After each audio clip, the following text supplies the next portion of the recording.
What's up guys, it's Andrew at Motorcycles Offroad. In this video, I want to show you the best dual sport offering from each of the 4 Japanese manufacturers, known as the Big 4.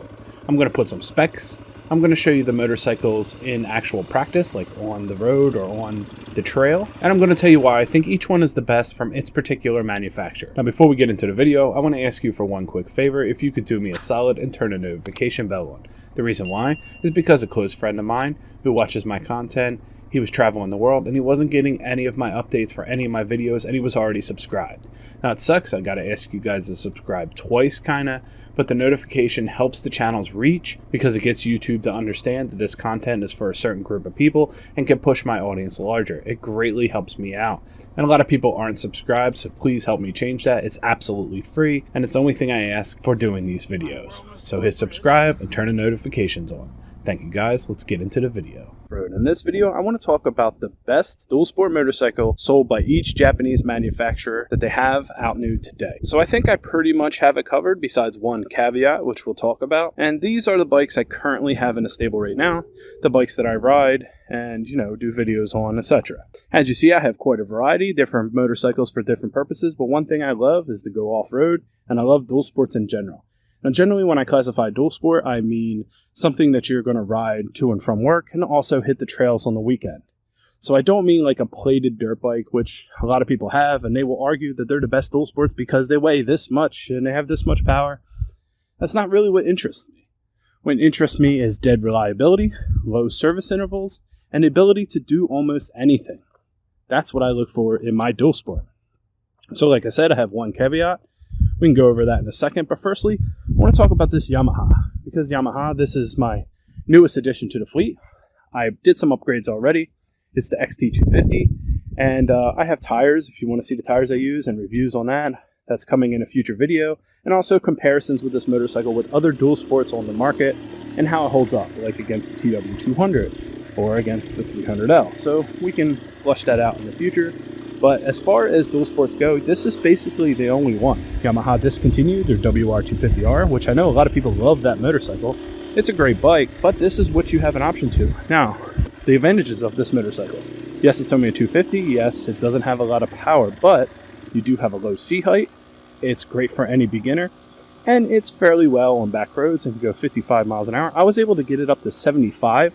So overall, as far as Yamaha's offering, I feel that this is a great motorcycle, and I do recommend it to people. I also in the past had an XT225, which is the earlier similar version to this bike, and I would say that there's nothing but improvements when it comes to this late model XT250 with the LED dash, etc. Great bike overall. Alright, now let's talk about my Kawasaki offering. Now this one is the one that does not fit the mold of a dual sport. This dual sport for me is my bike that I take to events, do trail rides. This is my enduro bike. This is my KDX 200. If you don't know about this motorcycle, it is fantastic. It was discontinued in 2006. It's a 200cc 2-stroke that weighs about 230 to 240 pounds and produces stock 39 horsepower at the crank. When you start upgrading it, like electron carb, aftermarket exhaust, you get a lot of power out of a little bit of weight out of this motorcycle, and it's overall fantastic. If you're one of those guys that wants a bike to just beat the trails and you can't really justify spending all the money for one of the new KTMs, the 300s that are super expensive, $12,000 out the door,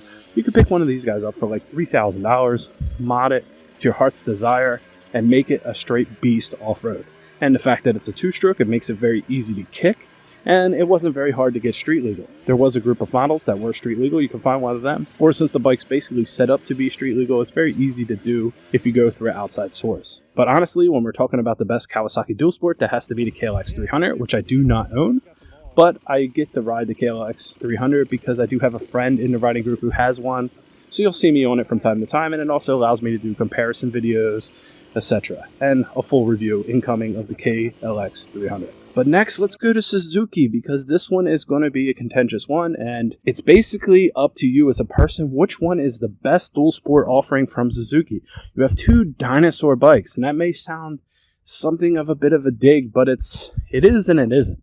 The thing about these bikes is they're dead reliable. Since they've been around forever, parts are cheap, and they're both fantastic. So I have the DRZ400 here, and I have the DR650, which is also new to me here. Now, the full disclosure, my DR650 replaced my Tenere. I sold my Tenere 700 for this DR, and for that reason, I'm going to build this bike out to be more of an adventure bike, but it is a fantastic platform to either do dual sporting, adventure, and it's great on the road. Just like the XT, it is limited by a 5-speed transmission. Well, actually, both of these are. But I feel like the wide ratio of 5 speeds on both of these bikes and the low-end torque they provide makes these bikes still viable today when it comes to highway. Now, my personal favorite out of the two, I personally like the DR better. I think the DR650 is a better motorcycle. It just has a bunch of weird stuff to it, but it's a fantastic motorcycle. Slightly lower seat height. The suspension is not as good. Of course, mine has aftermarket suspension, but the DRZ is a better off-road exclusive bike. But when it comes to something that you want to do more 50-50, I think the DR might take the cake, because I put that through single track already. And honestly, it does it fine. And since I can do single track with it, and I can also build it out to be an adventure bike for long travels, great service intervals, I think overall that's the better choice of the two. But that's just my personal opinion. You can weigh in the comments below which one you think's better. And I should have a comparison of these two on the channel soon, because, you know, if you're a Suzuki guy, you might want one of these two motorcycles. But man, this DR650 is just super fun. It's a great bike. Of course, I got lucky, and a lot of the upgrades were already done to this motorcycle. I just recently did some new stuff like bars, hand wraps, put some extra fuel on the back. But once again, I cannot recommend this motorcycle enough. Great bike, great community so far. And if you want to know more about the DRZ, I did a full review on it not that long ago. Check that review out. All right, lastly from the big four, let's go to Honda. Now, as you know, if you've been following the channel, I did have a 300L. I sold that, and I got the 300L Rally. Now, there's not a huge difference between the 300L and 300L Rally, or is there? I did a whole video talking about the differences because, in fact, both of these motorcycles can be built for completely different purposes, depending on what you need. Now, I personally find the Rally to be the better offering, but that's because, basically, since I already have the KDX, and I already have the bigger adventure bike over there that I'm building out, this is the middle ground for me. This is the bike that I take for 80-mile strolls through off-road, just exploring, seeing cool stuff, and I never have to worry about range. The range on this motorcycle is so great. Now, you might have some people saying, well, the 450L is better. Honda does offer the 450L, but my problem with that motorcycle is stock, you're limited in range. Under 100 miles. This one gets over 250. And it is lighter, of course. It has more power. But once you put a bigger fuel tank in, your skid plate, beef that up, your rack, everything that you want, it turns into, you know, a heavier motorcycle. And it starts to defeat the purpose of what I think that motorcycle was built for, which is to be a woods beater. The 450L is basically a race bike in dual sport trim. So personally, I don't particularly care for the 450L. Now, you have to take it with a grain of salt because I've only rode one once, although I did frequently ride a KTM 520 EXEF, and I don't see too much of a difference in those motorcycles. They have similar limited service intervals and lots of power, and I feel like that's the Honda's KTM, is the 450L, if that makes any sense to you guys. But this motorcycle is a true dual sport. I love it. It makes sense to me.